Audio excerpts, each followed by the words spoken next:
오늘은 사도신경 가운데 장사한 지 사흘 만에 죽은 자 가운데서 다시 살아나시며 그리스도의 부활에 관한 이 고백에 교리적 설명을 강의하도록 하겠습니다. 기독교 신앙의 핵심은 바로 그리스도의 부활하심을 진정으로 믿는 것입니다. 그리스도의 부활하심에 대한 확고한 믿음이 우리의 신앙의 가장 중요한 부분이라는 것을 우리는 잊지 말아야 됩니다. 이로써 죽음으로 모든 것이 끝나는 것이 아니라 영생의 부활과 또 심판의 부활이 우리를 기다리고 있다는 것을 믿고 그것을 시인하는 것이 바로 기독교의 신앙입니다.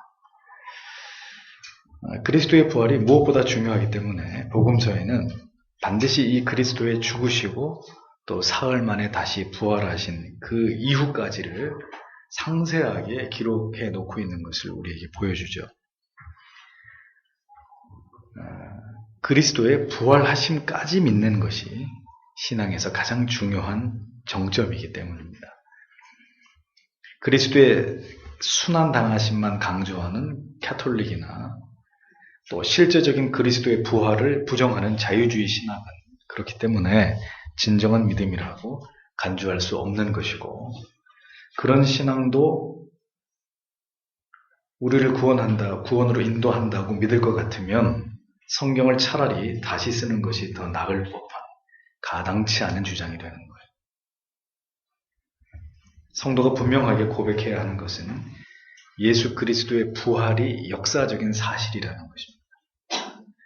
그리스도께서 부활하심으로 그분이 하나님께로부터 입으신 그 몸은 영어롭고 썩지 아니하는 영체이셨다라는 것을 믿는 거죠. 부활하신 그리스도께서는 분명히 제자들에게 예고하신 대로 그들보다 먼저 갈릴리로 가셨고 또 제자들에게 나타나셨고 그들과 함께 음식을 드시는 것을 통해서 실제로 그리스도가 부활하셨다는 사실을 증명하셨습니다. 승천하신 이후에도 그분의 존재하심을 스데반 집사와 또 사도 바울에게 나타내시는 것을 성경은 분명하게 증언하고 있습니다.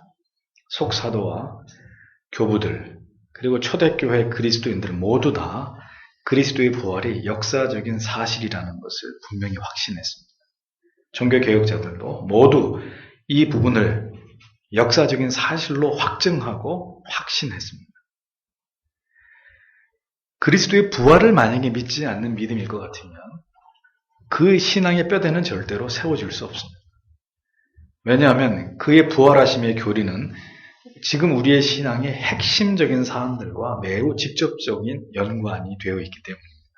만약에 우리가 그리스도의 실제적인 부활하심을 믿지 못한다면 혹은 현세 기복적인 신앙에 젖어서 우리 자신도 영광의 부활에 참여해서 그리스도께서 우리를 위해 예배하신 천국에 이르게 됨을 만약에 우리가 의심하게 된다면 우리의 믿음은 구원에 이르게 되는 온전한 믿음일 수 없다는 것을 잊어서는 안 되는 거죠.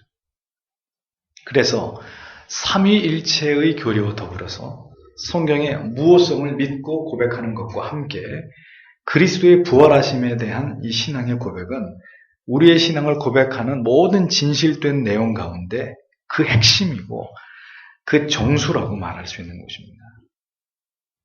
성경이 말씀하고 있는 바 그대로 그리스도가 부활하셨다 그러면 부활하셨다고 믿어야 되는데 인간의 이성적인 분석을 통해서 나름대로의 어떤 지적인 고상함을 떨면서 그래서 마음대로 성경을 해석하고 분해하면서 비현실적이고 비과학적인 것으로 판단되는 모든 부분들은 모두 배제해버리고 그렇게 하나님을 신앙하고자 하는 자유주의 신학을 신봉하는 신앙은 단언하건대 결국 구원에 이를 수 없다는 사실을 잊어버리면 안 됩니다.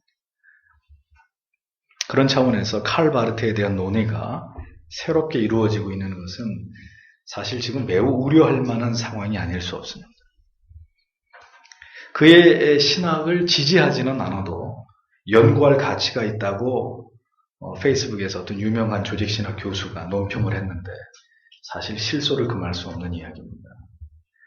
후에 칼 바르트가 자유주의에서 돌이키기는 했지만 그가 주장하는 성경관과 구원관에 있어서의 이 중대한 오류는 아주 심각한 문제를 야기시킬 수 있는 그런 부분인데도 그런 것을 간과해도 된다는 이야기인지, 그리고 그 사람의 좋은 것만 배우면 된다는 이런 논리들, 온전하지 않은 것을 연구할 시간이 있습니까? 온전한 것도 다 연구할 시간이 없는데 알려고 할 가치가 없는 이야기들이에요. 제가 전에도 말씀드렸죠. 깨끗한 물 한 컵이 있는데 오준 형제가 여기다가 똥물을 한 방울 딱 떨어뜨렸다면 내가 그걸 봤단 말이에요. 그런데 목사님이 깨끗한 물이니까 드시라고 한 방울밖에 안 떨어뜨렸다고 제가 먹겠습니까? 절대로 안 먹죠. 한 방울밖에 안 넣는데 눈 딱 감고 드시라고 절대로 안 먹는다니까. 그리스도의 부활은 자유주의, 솔직히 제가 죄송한데요. 이렇게 그래서 이 정통의 신앙이 아닌 이런 자유주의 신학자들이나 이런 사람들 입도 섞기 싫어요. 솔직한 얘기. 왜 자꾸 오늘 자유주의 얘기가 자연스럽게 나오게 됐는데 우리가 들어가야 될 교회가 기장측 자유주의의 신학을 표방하는 그런 교회입니다. 들어가서 우리가 그 농담입니다. 내 얘기를 너무 심각하게 듣지 마세요. 그 나쁜 기운을 다 쫓아내야 돼요.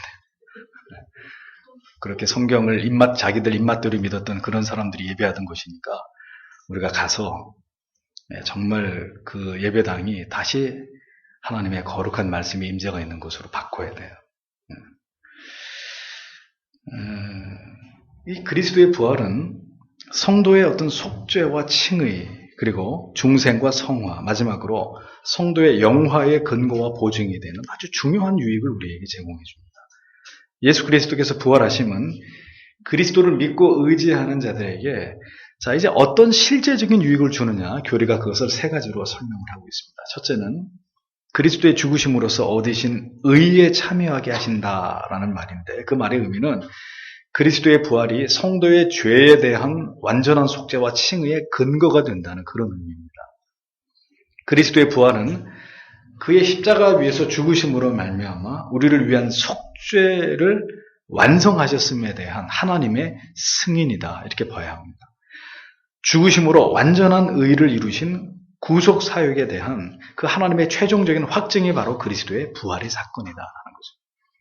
그래서 로마서 4장 25절은 이 사실을 분명하게 명시합니다. 예수는 우리의 범죄함을 위하여 내어줌이 되고 또한 우리를 의롭다 하심을 위하여 살아나셨느니라, 이렇게 분명히 말씀하고 있습니다. 하나님의 공의를 이루신 죽음으로 우리는 하나님 앞에서 의롭다 여김을 받게 된 것이다라는 거죠. 의의 전가가 이루어진 것입니다. 이 얘기를 잘 들으셔야 돼요. 캐톨릭은 의롭게 됐다 이렇게 봐버립니다. 이 기독교의 칭의의 교리는 의롭게 된 것이 아닙니다. 의롭다고 칭함을 받은 것일 뿐이고, 그래서 우리는 의인이 아닌 거예요. 사실은 정확하게 말하면 의롭다 여김을 받은 죄인들, 의로워진 죄인들, 그게 정확한 표현인 거죠. 그리스도께서 부활하시지 않았다면 우리는 영원히 칭의의 은총을 얻을 수 없었을 것입니다. 오늘날 교회 안에서 이 칭의의 교리가 약화되고 있죠. 이것이 별로 중요하지 않은 것처럼 치부되고 있는데, 이 칭의에 대한 깨달음에 대해서 성도님들께서 무지하게 됨으로 인해서, 자, 이 칭의에 대해서 무지하게 되면 어떤 오류에 빠집니까? 자기의에 빠지게 되는 중대한 오류를 범하게 되겠죠. 그리스도로 말미암아 의가 전가되었다는 사실을 사람들이 잘 이해하지 못하고, 성도들이 이 칭의에 대한 분명한 은혜가 없으니까 어떻게 자꾸 자기가 뭘 해서 하나님 앞에 인정받으려고 하고 사람들에게 인정받으려고 하고 내가 자꾸 드러나는 것을 좋아하게 되는 이런 오류에 빠지는 거죠. 그럼 어떻게 신앙이 어느 쪽으로 갑니까? 결국 공로주의, 상급 신앙에 몰두하는 기이한 신앙의 기형이 나타나게 되는 거죠. 그런 경우들 얼마나 많이 있습니까? 교회 안에서. 그리스도의 부활하심으로 말미암은 우리에게 전가된 의가 아닌 여전히 자신의 행위와 노력으로 자기의 의를 삼고자 하는 이런 사람들은 결과적으로 그리스도의 부활하심의 효력을 헛되이 하는 것이니, 은연중에 자기 의를 드러내는 자의 신앙의 위험성이 바로 여기에 있는 것입니다. 내가 기도를 많이 했더니, 이런 단서를 붙이는 거죠. 내가 기도를 했더니, 내가 소나무 뿌리를 뽑았더니, 이런 자꾸 하나님이 응답해 주셨다, 이 문제가 해결됐다, 하나님이 이걸 이렇게 내가 이렇게 했더니 하나님이 나한테 이런 답을 주신 것이다. 자, 이런 주장의 바탕에 바로 이러한 자기의가 깔려있게 되는 거죠. 왜요? 칭의의 교리가 그에게 있어서 무죄하기 때문에. 그리스도의 부활하심으로 말미암아 우리에게 주어진 칭의의 효력은 영원한 것이고 결코 취소되지 않는 것이라는 것을 기억하십시오. 그래서 신약시대 초대교회 성도들은 서로 반갑게 인사할 때 안녕하십니까? 이렇게 인사하지 않았고 그 대신 뭐라고 인사할게요? 주님께서 참으로 살아나셨습니다. 이렇게 인사. 초대교회 성도들이 여러 가지 인사법이 있어요. 마라나타, 샬롬 이런 것들도 있는데 그 중에 특별히 그리스도의 부활과 관계돼서 초대교회 성도들은 서로 이렇게 반갑게 인사하면서 우리 주께서 참으로 살아나셨습니다. 우리 주님이 부활하셨습니다. 이렇게 인사를 했습니다. 한번 옆에 사람한테 해볼까요? 네. 뻘쭘하죠. 이런 소망에 가득 찬 말로 서로의 신앙을 격려했다는 것입니다.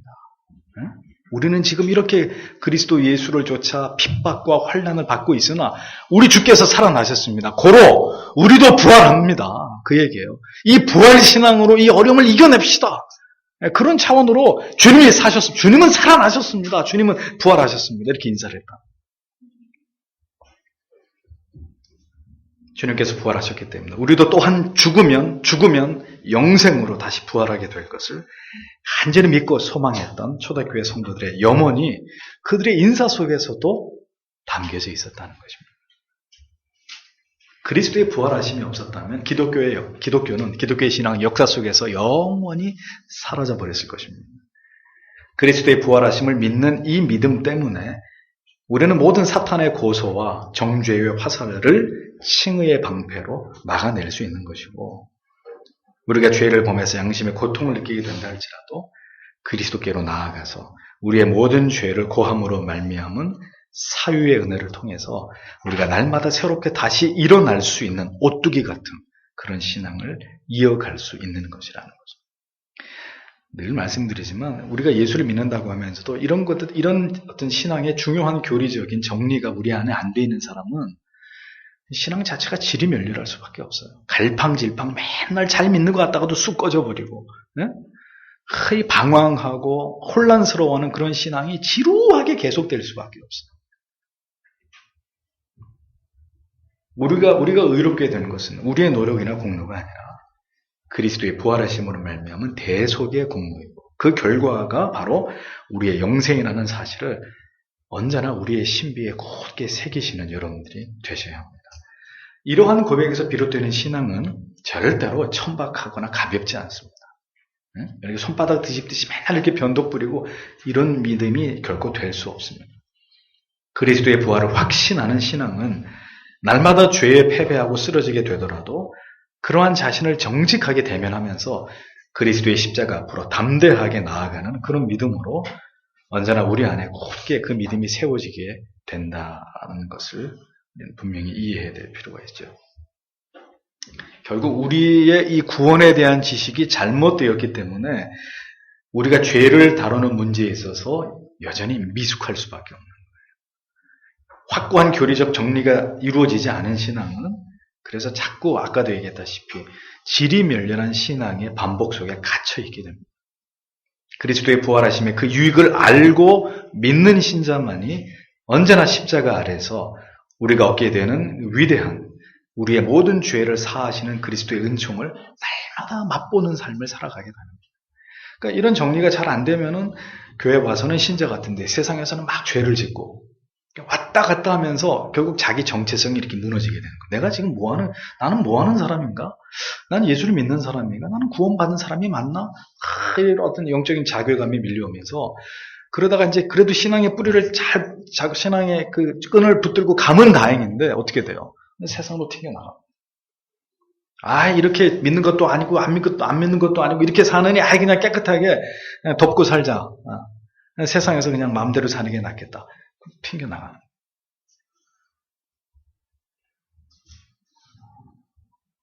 그리스도의 부활하심을 믿고 그의 칭의를 믿는 믿음 안에서 언제나 그 구속의 죄사하심의 은혜를 확신하는 그 믿음 안에서만이 신자는 하나님과 올바른 관계를 유지하고 견고한 신앙의 자리를 지켜나갈 수 있습니다.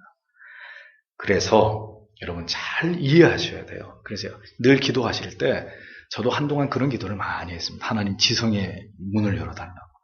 하나님의 이 진리의 말씀, 이 계시의 말씀, 이 교리에 대한 내 영혼에 밝은 이해를 주셔서 내 안에 신앙의 모든 혼란함들이 다 이렇게 정리되고 하나님이 주시는 참된 평강을 내 영혼 가득 채우게 해달라고 기도하셔야 돼요. 저절로 되지 않아요. 이 성경이 영어로 되어 있지 않아요. 한글로 되어 있지만 어려워요. 그렇죠? 어려워요. 이게 성경이 보통 어려운 책이 아니에요. 절대로 성령의 조명함을 통해서 하나님이 우리의 지성의 문을 열어주셔서 이 진리의 말씀을 듣고 읽고 교리를 배울 때 하나님이 깨달음의 은혜를 주시지 않으면은 검은색은 글씨고 흰 거는 종이에요. 그렇게 된단 말이에요. 그래서 한 30년, 40년 예수 믿었는데도 성경에 대해서 별 아는 바가 없는 이 신앙 자체가 정리가 되지 않는 그런 신자들 얼마든지 될 수 있어요. 쌓였어요. 교회들마다 그런 성도들이 쌓여있다고. 교리는 이어서 부활하심의 유익은 그의 능력을 통해서 우리가 새 생명을 일으킴을 얻게 되는 것이다. 이렇게 진술합니다. 그렇습니다. 그리스도의 부활하심의 근거가 되어서 우리는 중생과 성화의 은총 아래에서 살아가게 되는 복된 인생을 살아가게 되는 거예요. 우리가 어떻게 거듭났습니까? 중생은 어떤 변화를 의미하는 것이죠? 그리스도의 죽으심으로 속죄가 완전히 이루어졌다고 성경은 분명히 말씀합니다. 사죄와 칭의가 완성된 것이죠. 자, 구원은 뭘 전제로 합니까? 구원은 뭘 전제로 하죠? 믿음을 전제로 합니다. 믿음이란 예수 그리스도의 그가 이루신 그 의를 받는 손입니다. 손, 비유를 하자면. 그리스도께서 이루신 의를 받는 손인 이 믿음이 있어야 구원에 이르는 거예요. 그러니까 믿음으로만 의롭다함을 받을 수 있기 때문에 하나님이 우리에게 아들을 통해 주시려고 하는 의에 대해서 믿음의 손을 내밀어서 그걸 받는 거예요. 받아들이는 거예요. 그렇게 함으로써 구원에 이르는 것입니다. 그런데 이 믿음도 하나님께서 선물로 주셔야 받을 수 있는 것이지만 만약에 그렇게 해서 믿음으로 그리스도의 의를 받아서 우리가 구원에 이르고 칭의가 이루어졌는데 이제 그렇게 믿음을 갖고 구원을 받은 그 이후에는 또 이 믿음이 어떤 문제로 작용하느냐? 그 이후에 우리는 이제 이 믿음을 사용해서 하나님의 뜻을 이루어가는 것. 이것은 이제 우리의 몫인 거예요. 사람의 몫인 거예요. 하나님은 구원에 이를 수 있는 믿음을 주셨습니다. 그래서 하나님의 그리스도의 의를 받아들이면서 우리가 구원에 들어왔거든요. 자, 이렇게 해서 구원에 필요한 믿음은 하나님께로부터 받았는데 그 다음은 성도는 이제 이 믿음을 계속해서 이 믿음을 더해가는 그런 자기 개별적 노력과 수고를 통해서 또 하나님의 은혜 주심의 순종함을 통해서 그 믿음으로 이제 하나님의 뜻을 이루어가야 될 사명이 우리에게 남아있는 거예요. 믿음을 자꾸 사용해가지고 하나님의 나라와 하나님의 나라를 확장하고 하나님이 기뻐하시는 그 뜻을 이루어가야 될 책임이 우리에게 있는 거예요. 죄인은 자신의 힘으로 믿어서 자기 영혼을 절대로 구원에 이르게 할 수 없습니다. 중생의 순간에 믿음이 우리 안에 심어지게 되고 그래서 우리가 그리스도를 믿는 그 믿음으로 의롭다함을 받게 되는 것이잖아요. 그런데 중생과 회심의 순간에 믿음을 받지만 이제 처음에는 이 믿음의 분량이 크지 않을 수도 있습니다. 그러나 하나님께서 분명히 부르시고 거듭나게 하심을 통해서 믿음을 주셨잖아요. 그렇기 때문에 그 믿음으로 처음부터 큰 일은 할 수는 없다 하더라도 중생 이전에는 절대로 믿을 수 없었던, 믿기지 않았던 하나님의 존재하심과 예수 그리스도의 십자가의 죽으심을 통한 구속의 은혜가 구원을 받고 난 다음에는 어떻게 돼요? 이게 믿어진다는 거예요. 그러니까 그 정도의 믿음은 주신단 말이에요. 선물로. 그래서 절대로 예수를 믿고 거듭난 사람들은 그 믿어지지 않던 그 지점으로 절대로 돌아갈 수 없는 거예요. 예수 없이는 못 사는 거예요. 그래야 그 사람이 구원받은 사람인 거예요. 이제 그 이후로 하나님이 주신 믿음으로 이제 하나님이 기뻐하시는 어떤 그런 일들을 이루어가는 것은 이제 우리가 하나님 앞에 우리의 믿음을 어떻게 사용하는지에 대한 우리의 문제가 분명히 그 안에 포함될지라도 그래서 이런 것들을 잘 이해하셔야 됩니다.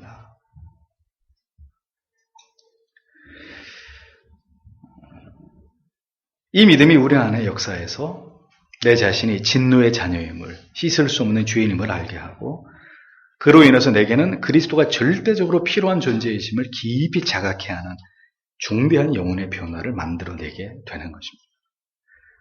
그러니까 하나님 편에서는 믿음을 주심으로 회심에 이르고 중생하게 하시는 것이지만, 사람의 편에서는 우리가 구주를 믿음으로 말미암아 구원에 이르고 의롭게 되어짐을 스스로 이렇게 자각하게 되는 것으로 구원이 자신에게 임했다는 것을 이해하게 되는 것입니다. 제 말을 잘 이해하셔야 될 텐데, 이렇게 중생을 경험하고 회심을 한 성도는 이제 이후로는 그리스도를 의지하여서 살아가도록 지속적으로 이제 말씀을 통해서 하나님이 뭘 공급하십니까? 진리에 대한 깨달음을 통해서 은혜를 계속 공급받게 되는 것이고, 그 은혜의 깊이가 점점 더해 갈수록 성도는 이제 그리스도와 더 깊이 결합하고 연합하게 되므로 그의 죽으심과 부활하심의 의미가 영혼 가운데 깊이 새겨지면서 그것이 우리 안에 깊이 자리 잡으면서 결국은 점점 더 우리의 삶의 성화가 촉진되게 되는 것입니다. 그 성화되어감의 거룩한 동기는 언제나 그리스도의 죽으심과 부활하심을 묵상함을 통해서 날마다 우리로 하여금 천국을 바라보는 소망을 갖게 하도록 우리의 영혼 가운데서 작용하는 거예요. 그래서 도리가 없어요. 도리가 없고 신자가 이렇게 성화되어져 가고 하나님의 크신 은혜 가운데 살고 믿음으로 하나님이 우리에게 기뻐할 우리의 인생 가운데 원하시는 것들을 이루어 가려면 두 말 말고 여러분들이 더 은혜의 방편을 사모하고 삶 속에서 더 하나님의 말씀을 가까이 하고 한 번이라도 더 기도하고 뭔가 영적인 거룩한 것들과 접촉하면서 이렇게 내 영혼이 끊임없이 이 땅에 있으나 하나님의 법을, 하나님의 말씀을, 신령한 것을, 그 은혜를 우리가 추구해서 우리가 이 땅에서 경건하게 살아가기 위해서 매진하지 않는다면 답이 안 나오는 거예요. 우리는 계속해서 빠르게 세상에 물들어 가려고 하고 우리의 육신이 우리를 이끄는 대로 게으르고 나태하고 그리고 노는 거 좋아하고 재미있는 거 좋아하는 그런 삶으로 자꾸 미끄러질 수밖에 없는 것입니다. 성화가 더 깊어져야 돼요. 하나님은 그렇게 되도록 계속 은혜를 주시고 말씀의 깨달음을 주시는데 우리의 삶 속에서 늘 그리스도의 생애에 대한 묵상, 그의 죽으심과 부활하심에 대한 묵상 이런 것들이 계속 우리 안에 차곡차곡 쌓여져 가야 결국은 내세에 대한 소망과 확신으로 충만하게 되는 믿음이 되는 거예요. 오늘은 이 말씀 듣고 월요일부터는 다시 까맣게 성경 잊어버리고 성경 한 줄 들여다보지 않고 또 월요일부터 토요일까지 정신없이 세상에 살다가 또 주일날 아침에 와서 딸깍하고 영혼의 불을 켜가지고 또 뭘 좀 들어보자. 이렇게는 10년, 20년, 30년, 40년 그렇게 예수 믿어도 여러분들의 신앙은 단 한 걸음도 앞으로 나가지 못해요. 자, 이렇게 이제 이런 어떤 우리 안에 거룩한 소망으로 충만해져 갈 때 로마서 14장 7절에서 9절 사도 바울의 고백처럼 우리 중에 누구든지 자기를 위하여 사는 자가 없고 자기를 위하여 죽는 자도 없도다. 우리가 살아도 주를 위하여 살고 죽어도 주를 위하여 죽나니 그러므로 사나 죽으나 우리가 주의 것이로다. 이를 위하여 그리스도께서 죽었다가 다시 살으셨으니 곧 죽은 자와 산 자의 주가 되려 하심이니라. 이런 고백이 자연스럽게 마음의 깊은 곳으로부터 배어 나오게 되는 그런 신앙의 자리까지 나아가게 되는 것입니다. 네? 보세요. 성경은 이러한 아름다운 믿음의 모습과 신앙의 고백을 들려주는데 우리는 어느 세월에 여기까지 가겠냐고요. 어느 세월에. 그리스도의 부활에 대한 묵상이 성도님들의 영혼 가운데 깊어질수록 결국은 이 사도의 고백처럼 삶과 죽음에 대한 이것에 대해서 초연한 신앙을 갖게 되기 마련입니다. 그다지 삶에 대한 애착에 몰두하지 않게 되고 세상에서 벌어지는 크고 작은 일들 때문에 그냥 한순간 기뻐했다가 한순간 막 괴로워했다가 그렇게 되지 않고 오직 진리 안에서 얻은 평강과 희락을 누리는 삶을 성도가 잠잠히 이 땅에서 살아내게 되는 그런 삶을 살아가게 되는 거죠. 단지 사는 동안 그리스도를 위해서 하나님의 영광에 대한 목마름을 가지고 우리에게 주신 사명을 감당하는 일을 우리 인생에서 가장 중요한 가치로 여기면서 살아가는 신자의 삶을 살아가게 되는 것이라는 겁니다. 그래서 사도 바울은 다시 로마서 14장 17절에서 뭐라고 얘기합니까? 하나님의 나라는 먹는 것과 마시는 것이 아니라 뭐예요? 예, 오직 성령 안에서 의와 평강과 희락이라 라고 간파하고 있는 것을 보여주는 거죠. 그러니까 이렇게 신앙이 우리 안에서 이렇게 모든 신앙의 중요한 주제들이 통합을 이루면서 우리 안에서 예수를 믿는다는 게 무엇인가라는 것이 확실해지지 않으면은 하나님의 나라는 먹는 것과 마시는 것이 아니라 성령 안에서 의와 평강과 희락이라 그랬는데 여전히 우리는 먹는 것과 마시는 것에 머물러 있게 되는 거죠. 예수를 믿으면서도 뭘 먹을까? 뭘 입을까? 결국 이런 본질적인 것들에만 묶여가지고 비본질적인 것들에만 묶여가지고 그런 것들을 탐닉하다가 우리의 인생의 대다수의 시간을 그냥 흘려보내게 되는 그런 신자가 되어버립니다. 결국 그리스도의 부활하심은 우리도 그리스도처럼 부활하게 될 것을 굳게 믿고 고린도후서 6장 4절에서 10절에 말씀하는 것과 같은 그 신자됨의 정의를 따라서 살아가는 자가 되도록 우리 안에서 역사하시는 것입니다. 고린도후서 6장 4절에서 10절 한번 읽어볼까요? 오직 모든 일에 하나님의 일꾼으로 자천하여 많이 견디는 것과 환난과 궁핍과 곤란과 매맞음과 갇힘과 요란한 것과 수고로움과 자지 못함과 먹지 못함과 깨끗함과 지식과 오래 참음과 자비함과 성령의 감화와 거짓이 없는 사랑과 진리의 말씀과 하나님의 능력 안에 있어 의의 병기로 좌우하고 영광과 욕됨으로 말미암으며 악한 이름과 아름다운 이름으로 말미암으며 속이는 자 같으나 참되고 무명한 자 같으나 유명한 자요 죽은 자 같으나 보라 우리가 살고 징계를 받은 자 같으나 죽임을 당하지 아니하고 근심하는 자 같으나 항상 기뻐하고 가난한 자 같으나 많은 사람을 부요하게 하고 아무것도 없는 자 같으나 모든 것을 가진 자라.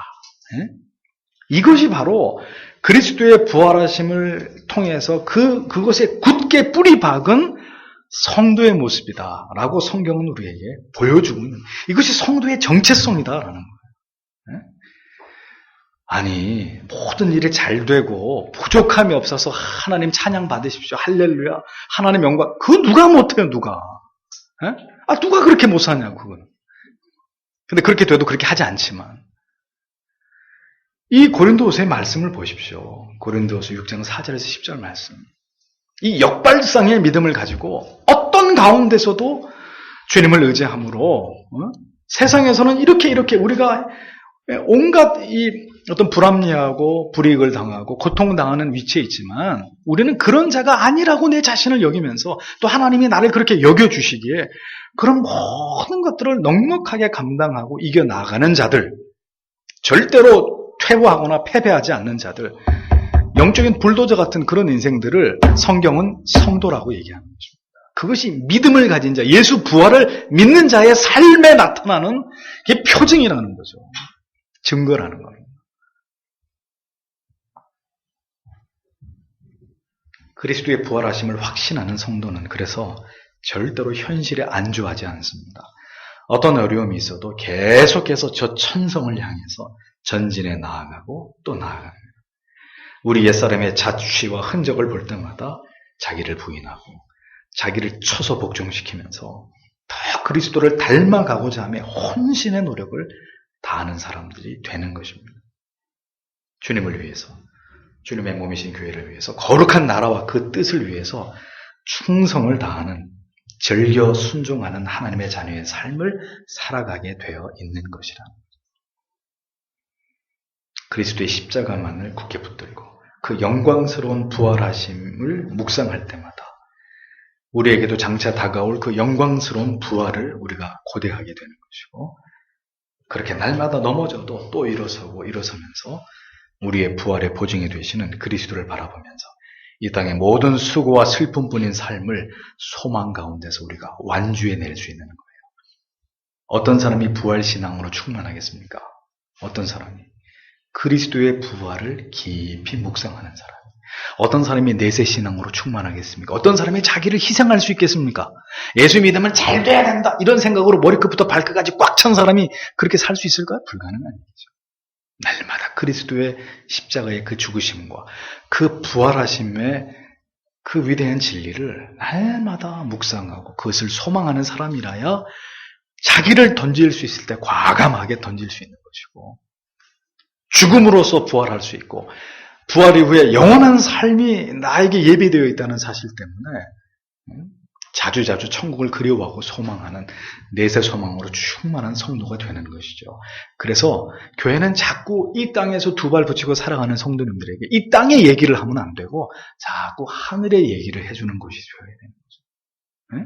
이 땅에서 어떻게 하면 잘 먹고 잘 사는지에 대한 비법을 알려주는 게 아니라 어떻게 하면 부부가 화목할 수 있는 길, 자녀들을 올바르게 인도하는 길, 이런 이 땅에 관련된 그러한 소소한 어떤 팁을 설교를 합시고 그런 것들을 전하는 것이 돼서는 안 되고, 우리가 장차 누리게 될 그 영광이 무엇인지, 하나님이 장차 우리에게 주고자 하시는 그 위대한 그 부활의 은총이 무엇인지를, 그 앞에서 우리가 누리게 될 그 영화가 무엇인지를, 그 가치를 바라보게 하면서 이 땅에서 신자이기에 우리가 감당해야 될 모든 고난과 불이익들을 기꺼이 넉넉히 감당해내게 만드는 그 일을 교회가 해야 되는 것입니다.